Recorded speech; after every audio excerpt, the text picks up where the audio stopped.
Hello everyone, আমি আপনাদের সামনে বিল্লাল সাহেব উপস্থিত। তো এখন আজকে দেখাবো পিভিসি সিলিং বোর্ডের কাজ কিভাবে করতে হয় এবং কিভাবে মাপ নিতে হয় এবং কিভাবে ড্রয়িং করছে এটা সম্পূর্ণ দেখবেন, তাহলে বুঝতে পারবেন। তো এইভাবে যদি কারো ঘর কিংবা টিন সেট বিল্ডিং এভাবে থাকে তাহলে কিভাবে কাজটা করবেন আমি দেখাই। তো এই পাশে দেখেন একটা মিল আছে, তো ওই পাশে মিলটা নাই। তো এই পাশে থেকে দেখেন মিলাইতে আমরা বোর্ডটা গুনতি ওই পাশে দিয়ে নিয়ে নিব। তো আরেকটা ব্যাপার সে দেখেন চারিদিক দিয়ে ঘুরিয়ে দিচ্ছি, এর কারণে যে দেখেন চারিদিক দিয়ে যদি আমরা ঘুরিয়ে নেই তাহলে দেখেন এভাবে যদি ইঞ্চি টেপ দিয়ে মেপে আমরা ধরি এই মাপটা ধরি পিভিসি যেখানে সিলিং বোর্ড বিক্রি করে ওই জায়গায় যদি বলি তারা কিন্তু সব মালামাল দিয়ে দিবে। আর যদি বলেন যে আমি নিজে করে লিস্ট করে নিয়ে নিব তাহলে কিন্তু আর মনে করেন কোনো সমস্যা হবে না। আমি ওই জিনিসটি দেখা দিচ্ছি। তো দেখেন প্রথমত দেখেন এই পাশে যেহেতু মিল আছে, আমরা এই পাশের থেকে দেখেন এই পাশে একটি মেইনটি দিব। মেইনটি হয়েছে একটি 12 ফুট। তো আর এই পাশে দেখেন কষ্টি দিতে যাব। তো আর এই পাশের থেকে দেখেন কষ্টি দিব। আর এখান থেকে দেখেন প্রথমে একটি মাপ নিতে হবে 24 ইঞ্চি। তো 24x24 নিতে হবে। তো কীভাবে নিব জিনিসটা দেখাবো। আর একটা ব্যাপার হয়েছে দেখেন এখান থেকে আমরা মাপ নিতে দেখাই যে এখান থেকে আমরা মাপটা নিব বরাবরে একটা দাগ দিয়ে নিব। দেখেন দাগটা দেওয়ার কারণ হয়েছে এটাকে সেন্টার করবো। তো এই পাশে আমরা একটা সুতা ধরবো। তো আমার এইখানে প্লে লিস্টে কাজের ভিডিও আছে, এখানে লিঙ্ক দেওয়া আছে, দেখবেন তাহলে বুঝতে পারবেন। এই দেখেন এই পাশে দিয়ে একটি দাগ নিলাম। তো এই পাশে থেকে আমরা দেখেন সুতা ধরবো আর একটি দেখেন এই পাশে দিয়ে আমরা 24 ইঞ্চি এই পাশে থেকে ইঞ্চি টেপ দিয়ে মাপার পরে এখান দিয়ে একটি সুতা একবার সেন্টার করে নিব আমরা। তো দাগ দিয়ে নিয়ে নিব দুই পাশে থেকে এইভাবে 24 করে মাপ দিয়ে দুই পাশে দিয়ে সেন্টার করে নিয়ে আমরা দেখাই কী করবো ঘরটাকে বা ইঞ্চি বিল্ডিংটাকে। দেখেন এই যে এইভাবে আমরা একটি মেইন টিক খাওয়াই দেবো 12 ইঞ্চি। তো কাটার প্রয়োজন হলে কেটে নেব। তো এই 24 ইঞ্চি মাপ নেওয়ার পরে ওইখান থেকে আর এই পাশে দিয়ে দেখেন আমরা একটা টিক দিয়ে বুঝাচ্ছি। এই পাশে থেকে পাশে দেখেন 24 এটা থাকতে হবে। আবার এই পাশে দিয়েও দেখেন মিল করে নেবেন 24 যাতে থাকে। এই প্রথমে একটা বুটের মাপ নিলে ওটা পুরোটি বুটের মাপ এমনি হয়ে যাবে। প্রথমে একটি বেজাল হয়, এরপরে সব ইজিলি হয়ে যায়। তো দেখেন এই পাশে আর এই পাশে দেখেন সুতা ধরে এই পাশের থেকে এই পাশে দেখেন 24 থাকতে হবে। তারপরে আমি আবার লিখে বুঝিয়ে দেবো আপনাদেরকে মাঝামাঝি কোন থেকে 24 থাকতে হবে। এই পাশে চারিদিক দিয়ে দেখেন যে ফোঁটা আছে, ফোঁটা থেকে 24 থাকতে হবে। এটা 24 ভোট পয়েন্টটা থাকে আর কি।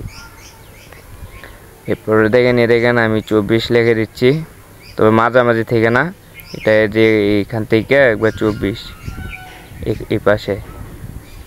তো 24 করে নেওয়ার পরে এখন দেখেন এই পাশে দেরি কষ্টি বসবে। আমি একটা সোজা দাগ দিয়ে আপনাদের বুঝার ক্ষেত্রে দাগ দিয়ে দিলাম। তো কষ্টি কীভাবে বসাবেন ওইটা এই ভিডিওতে আছে। তো এখানেও একটু বলে দিব কষ্টি হয়েছে 24 ইঞ্চি। তো এটা কীভাবে কষ্টি ফিট করা হয় এইভাবে বাক করে আমি ওই জিনিসটি এখানে দেখাই দিব দাগগুলা দেওয়ার পরে। এখান থেকে মেইনটি পড়ছে 3টি। তো আমি ওইটা করে পুরো ভিডিওতে লিখে দিয়ে দিব। এক পাশে দিয়ে এই পাশে দিয়ে সাইডে লিখে দিব যে কয়টি করে টি পড়বে, কষ্টি কয়টি অ্যাঙ্গেল পড়বে, কী পড়বে সব মালামালার নাম লিখে দিব, দেখতে পারবেন। তো এই পাশে দেখেন এটি ফোঁটা দিচ্ছি এর কারণে যে এখান থেকে কষ্টিটি অ্যাডজাস্ট করা হবে। তো এই পাশে তো কষ্টি বসবে। তো আমি শর্টকাট বুঝে নিয়ে দেখেন এই পাশে দিয়ে আমরা অ্যাঙ্গেল সব ফিট করার পরে বোর্ডটি পরে অ্যাডজাস্ট করব। তো এই পাশে দেখেন একটি কষ্টি পড়বে এইভাবে, আবার এইভাবে একটি কষ্টি। তো কষ্টি একটা 24 ইঞ্চি থাকে। তো এর কারণে 24 করে আমরা মাপটি নিই বোটের। তো এখানেও কষ্টি আছে। তো এইভাবে আবার দেখেন কষ্টিতে আমরা এই পাশে দিয়ে মিলিয়ে নিব। এই পাশে দিয়ে দেখেন এই পাশে দিয়ে মিলিয়ে নিব। আমার ভিডিও যারা টেনে দেখবেন তারা কিছুই বুঝতে পারবেন না। তো এই পাশে দিয়ে দেখেন আবার কষ্টি আমরা জোড়া দিয়ে কেটে অ্যাডজাস্ট করে দিব। কয়টি কষ্টি পড়বে, কয়টি যে অ্যাঙ্গেল পড়বে, কয়টি কী পড়বে আমি সম্পূর্ণ ভিডিওতে দিয়ে দেবো। এই ভিডিওতেই লিখে লাস্টে দিয়ে দেখেন এখান দিয়েও কষ্টি পড়বে। তো এখনও দেখেন কষ্টির কাজ শেষ। এখন দেখাবো কয়টি বোর্ড পড়বো আমি গনে আপনাদেরকে দেখা দিচ্ছি টোটালে। তো এখানে দেখেন 16টি হয়েছে। আর ওই পাশ দিয়ে দেখাই এই পাশ দিয়ে একটি, এই পাশে একটি, দুইটি, 1618টি হয়েছে। তো আপনি তারা 18টি বুট না নিয়ে 19টি নেবেন, একটি ওভার। তো এই পাশে দিয়ে দেখেন, এই যে দেখেন এই যে মেইনটি পড়বে 3 পিস। তো এটাও দেখেন এই পাশে দিয়ে লিখে দেবো, এটা ওভার আনার দরকার নাই মেইনটি। তো এখানে দেখেন মেইনটিগুলা এই পাশে দিয়ে দিলেন, 3টা লিখে দিলাম।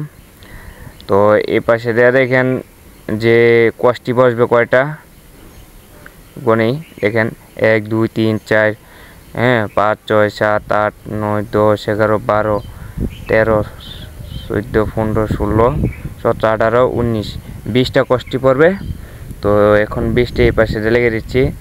এখন দেখাবো যে দেখেন এই পাশে দিয়ে যেই অ্যাঙ্গেলগুলো আছে চারিদিক দিয়ে অ্যাঙ্গেল যদি দেখেন একটা অ্যাঙ্গেল 10 ফুট করে থাকে, মাপ দিয়ে আপনি তারা চারিদিক দিয়ে এটা 4টা অ্যাঙ্গেল হলে প্রয়োজন। তো না হলে 4.5টা নিয়ে নেবেন। তো আমি মনে করি 4.5টা নিলেই ভালো হবে আপনাদের জন্য। তো এই পাশে দিয়ে নিয়ে নিলেন। তো আরেকটা ব্যাপার রয়েছে, দেখেন এই পাশে দিয়ে আমরা যেসব দেখেন 24 নিয়েছি না, এখন বুটটা আমি গুনে আপনাদেরকে দেখা দিই। তো এটি দেখেন বুঝতে পারবেন। আরেকটা হয়েছে, এই ভিডিও একটি দেখে আপনি তারা এই পুরোপুরি কাজটা বুঝতে পারবেন না। তো যাদের মেধা শক্তি অনেক ভালো তারা এটা দেখে বুঝতে পারবেন। তো আমার এই ভিডিওতে আরও লিঙ্ক দেওয়া থাকবে, এরকম ডায়াগ্রাম সহকারে দেখতে পারবেন। আর আমার এই চ্যানেলে কাজের ভিডিও আছে আর অনেকটি, সবাই সম্পূর্ণভাবে দেখতে পারবেন, প্রায় 6-7টার মতন। এটা দেখলে পুরো কমপ্লিট হয়ে যাবে আপনাদের যে কিভাবে সিলিংয়ে কাজ করতে হয়।